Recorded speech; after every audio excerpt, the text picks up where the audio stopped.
This is the latest project I've been working on. It's a custom scratch build for David Canoy. He emailed me a few weeks ago, curious if I could do this project for him, and provided me with all of these fantastic photos of the building back in the 1940s and 50s. He even found blueprints on the University of Nevada website about the old building from its original build. To start off, like I do on most of my scratch builds, I took the images that he sent me and the blueprints that he sent me and put it all into a Google SketchUp CAD drawing. The benefit of the CAD drawing is I can really start to play with the building and find out if there's anything that I'm going to want to compress or make it more so that it'll fit in the areas that I'm working with. For David, I knew I was going to keep the building's scale exactly the same, but it really gave me a great view of what the building will look like eventually. And then once I have it all drafted in the CAD drawing, I can take side shots or rear shots or front shots and print them off, and I have great templates for the face and the sides of the building.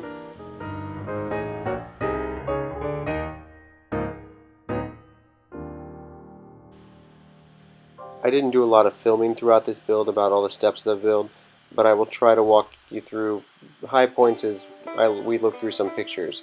What I started with was cutting out all the walls, and in the walls I just made long grooves or cutouts where the windows would go, and then I went back in with .020 styrene strip and did all the verticals in the windows out of the styrene strip. Cut door and window openings as needed. Once I had all the walls cut, braced, all the windows and doors installed, I went ahead and started constructing the square part of the building. I didn't really film it. One of the first parts I did was actually this tower that goes on top. I knew it was going to be one of the most difficult parts of the build, and really if I couldn't get that done and couldn't get it to match correct to the prototype, there was no point in me continuing on with the project. Luckily, after a few attempts, it really came out nice, and it really captures the look of the building. I know some of you probably have questions about the curved walls and the curved pieces for the tower. I'm going to go back and do a couple small projects that show some of the techniques that I use to do those curved pieces and how they come out smooth, and lots of the trim work I do on the building. There's a lot of trim work on this building and it comes out really nice at the end. It's just a very tedious task to put it all on. The color of the building is quite unique for today's standard, but it's a very popular color back in the 40s. I've luckily found a spray can that had a very similar color in it. It's a very light green, and then the trim work is just a slightly darker green, and Badger made a great green color that I used for all the trim.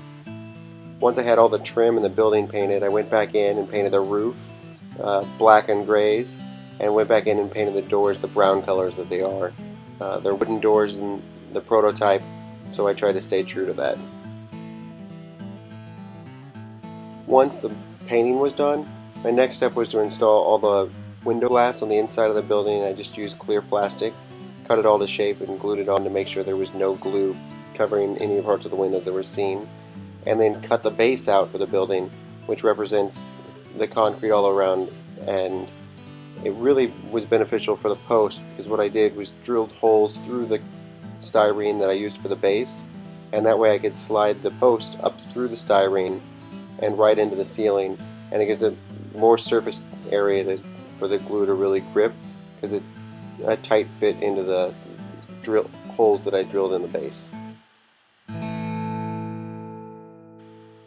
This tower was a very important part of the build, because anyone who sees the building really notices that tower, and I just had to get it as close to correct as possible, and this came out really nice, and it's very distinctive, and it is absolutely recognizable as the tower on the Las Vegas station.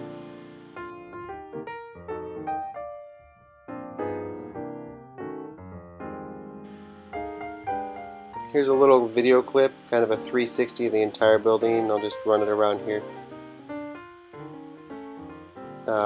Hopefully I'll get this shipped out to David early this week. Pretty busy schedule, but I would imagine I can make it to the post office sometime Monday or Tuesday.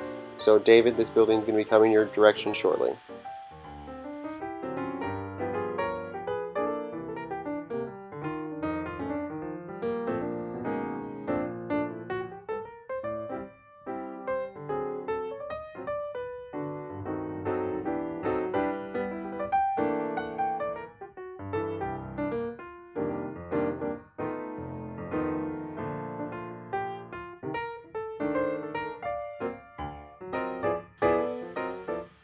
Also, everyone, just keep an ear out.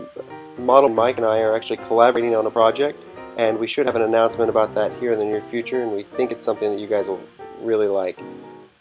Also, thanks for watching. Click that like button below. Please subscribe.